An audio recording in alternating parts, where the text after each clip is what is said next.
Our ego wants the ideas and the fact that we aspire to do something about them to be enough. Wants the hours we spend planning and attending conferences or chatting with impressed friends to count towards the tally that success seems to require. It wants to be paid well for its time, and it wants to do the fun stuff, the stuff that gets attention, credit, or glory.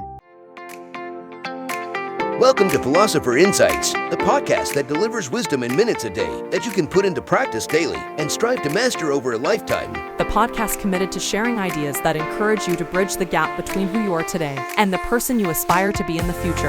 Hi, my name is Herb Lamba, and welcome to my podcast, where I will share practical insights from the world's best authors. Knowledge isn't power. Applied knowledge is. The quest to become the best version of you starts right now. Hi, and welcome to Philosopher Insights. My name is Herb Lamba. Today we're discussing Ego is the Enemy. The author is Ryan Holiday. The book is published in 2016. I wanted to share a number of my favorite insights from this great book, starting with what is ego, beware of passion, work, what's important to you, effort is enough, and finish it off with keep your own scorecard. So let's begin with the introduction. Quote, many of us insist the main impediment to a full, successful life is the outside world. In fact, the most common enemy lies within, our ego. Early in our careers, it impedes learning and the cultivation of talent. With success, it can blind us to our faults and so future problems. In failure, it magnifies each blow and makes every recovery more difficult. At every stage, ego holds us back. In an era that glorifies social media, reality TV, and other forms of shameless self-promotion, the battle against ego must be fought on many fronts. Armed with lessons in this book, as Holiday writes, you will be less invested in the story you tell about your own specialness, and as a result, you'll be liberated to accomplish the world-changing work you set out to achieve. End quote. I captured that from the inside cover of this incredibly well-written book. I have already featured The Obstacle is the Way, Courage is Calling, and Discipline is Destiny by this wonderful writer, Ryan Holiday. I look forward to Holiday's work, and I just picked up his latest book, Daily Dad. Ego is the Enemy is a quick reading book, but don't let the size fool you. It is packed with insights that make you want to rip out the pages and paste them all over your room. I am honored to share a few of my favorite insights. So let's begin. Insight number 1. What is ego? Quote, the ego we see most commonly goes by a far more casual definition, an unhealthy belief in our own importance, arrogance, self-centered ambition. That's the definition this book will use. It's that petulant child inside everyone, the one that chooses getting his or her own way over anything and anyone else. The need to be better than, more than, recognized for, far past any reasonable utility, that's ego. It's the sense of superiority and certainty that exceeds the bounds of confidence and talent. Ego is the enemy of what you want and of what you have, of mastering a craft, of real creative insight, of working well with others, of building loyalty and support, of longevity, of repeating and retaining your success. End quote. That little voice in your head that says you're the best thing since sliced bread can actually hold you back from true success. It stops you from connecting with others in an honest way and from understanding the world around you. If you're constantly putting up walls and thinking you're better than everyone else, you're never going to be able to work with others effectively. And if you're not willing to take feedback and listen to other people's viewpoints, you're never going to improve or make a positive impact on the world. So my advice? Keep that ego in check and stay humble. You'll be surprised at how much more you can accomplish when you're open to learning from others.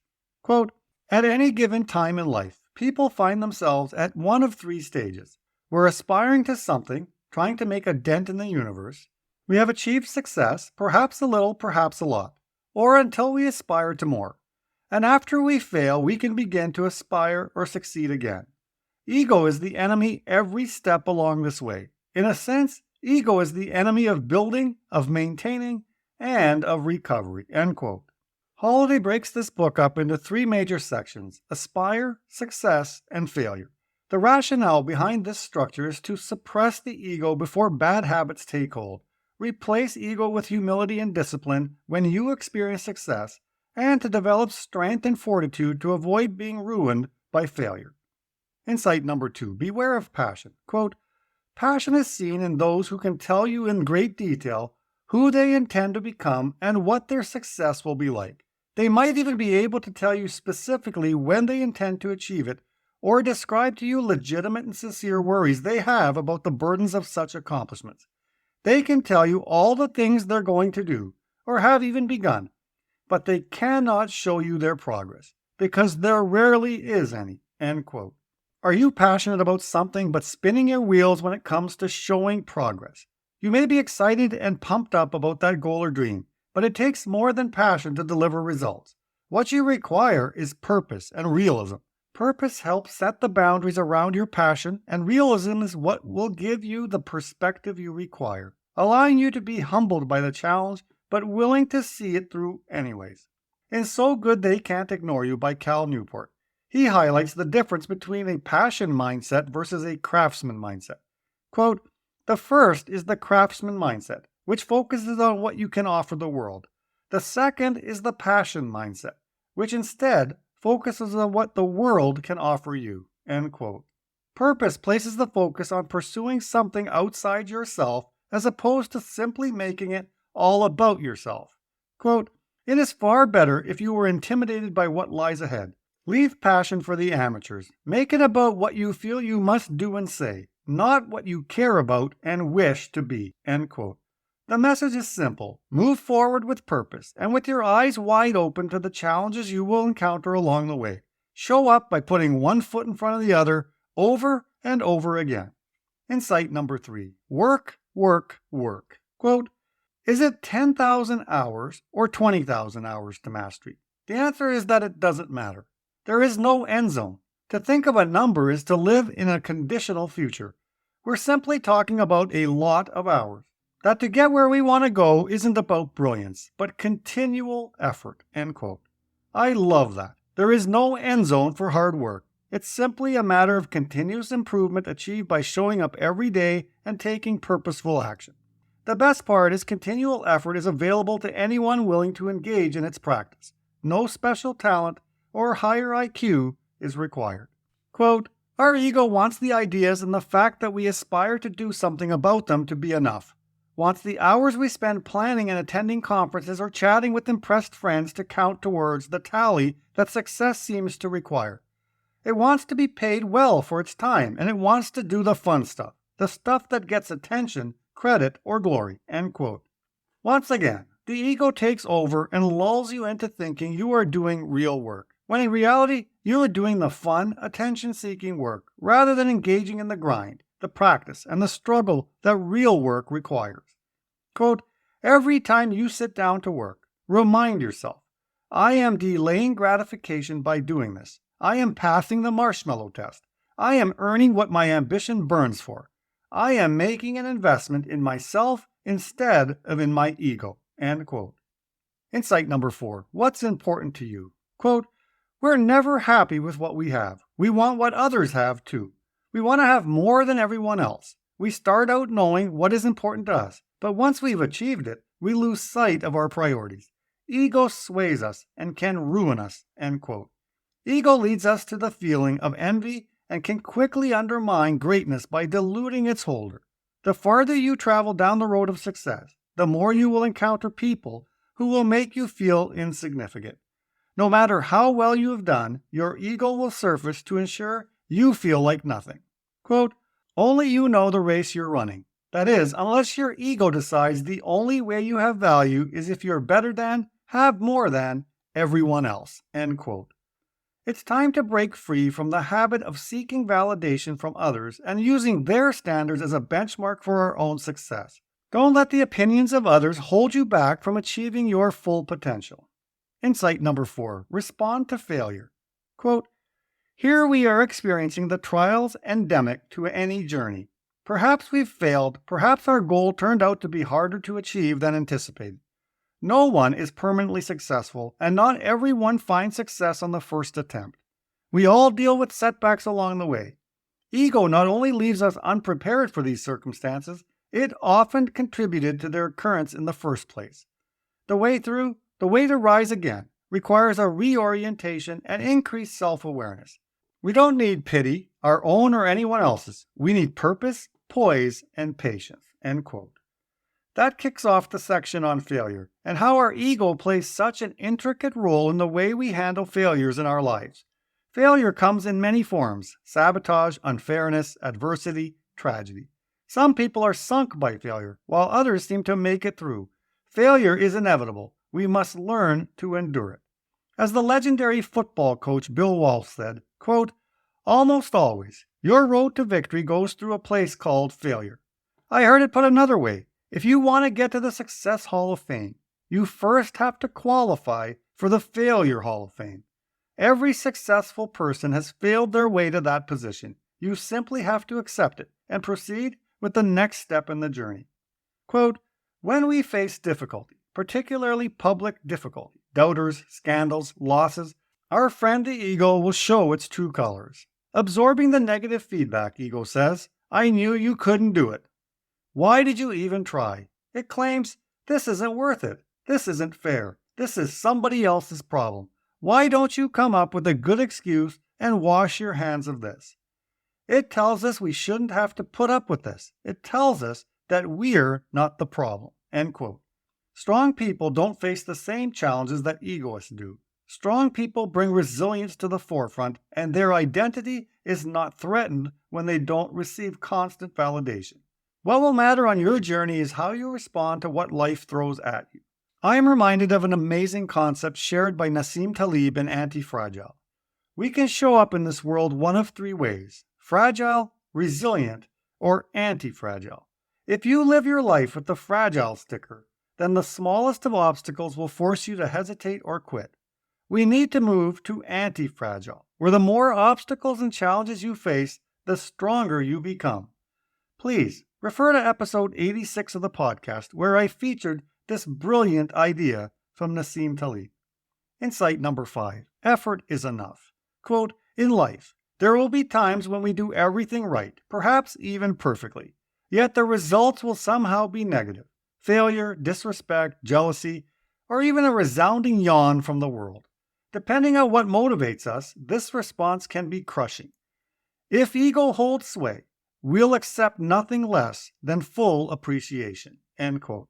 This can be a dangerous attitude for someone that works on a book, product, or side business, because at a certain point, the very thing they create has to leave their hands and get exposed to the real world.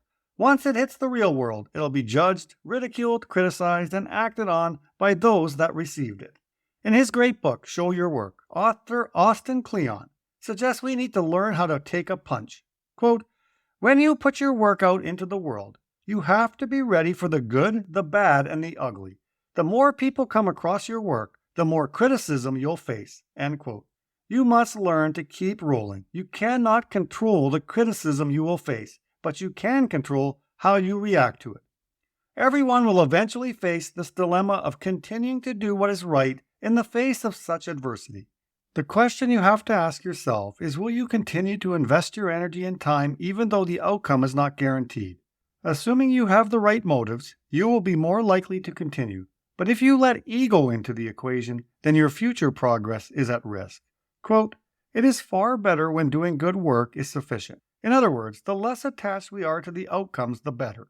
When fulfilling our own standards is what fills us with pride and self-respect. When the effort, not the results, good or bad, is enough. End quote. The challenge we face is our ego won't allow effort to be enough. Our ego will demand recognition or compensation in some way. Quote, "Well, get ready for it. It will happen. Maybe your parents will never be impressed. Maybe your girlfriend won't care. Maybe the investor won't see the numbers. Maybe the audience won't clap. But we have to be able to push through. We can't let that be what motivates us." End quote. Such a powerful reminder. The bottom line is at some point you will feel underappreciated, and you will experience epic failures. What matters most now is how you carry on. I suggest we take John Wooden's advice on success that he shared with his players. He said, quote, "Success is peace of mind. which is a direct result of self-satisfaction in knowing you made the effort to do your best to become the best that you are capable of becoming. End quote. That's brilliant.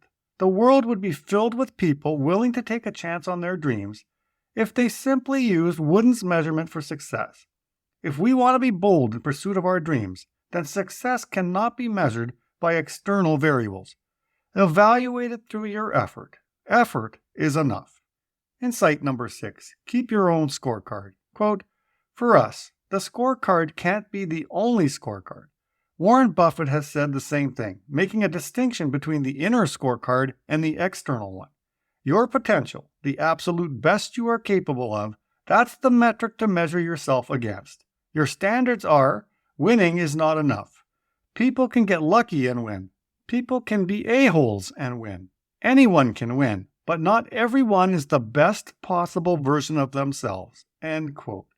Just love that concept because most people remain focused on the external scorecard, the sales, the promotions, the rewards, the accolades, or the recognition. But the most important scorecard in your life is the one you hold internally with yourself. Keeping an internal scorecard allows you to operate with integrity, increases the likelihood that you'll actually do what you say you're going to do because you keep score differently than most. It isn't glamorous to keep score like this, but it's what will ensure you keep going and always look to improve. Quote, "Think of the times that you've excused your own behavior with 'no one will know.' This is the moral gray area that our ego loves to exploit.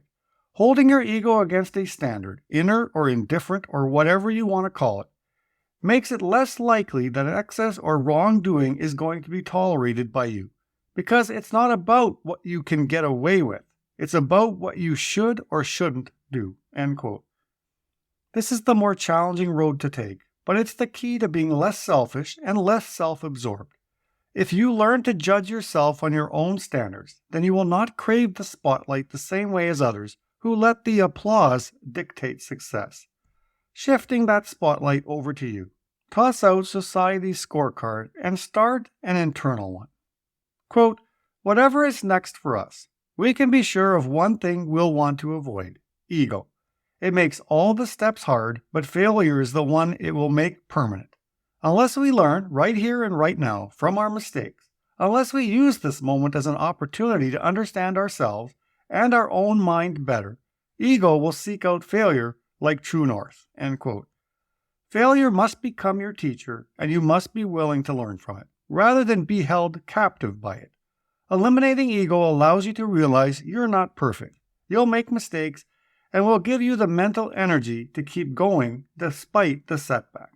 Quote, "My friend, the philosopher and martial artist Daniel Bolelli, once gave me a helpful metaphor. He explained that training was like sweeping the floor. Just because we've done it once doesn't mean the floor is clean forever. Every day the dust comes back. Every day we must sweep.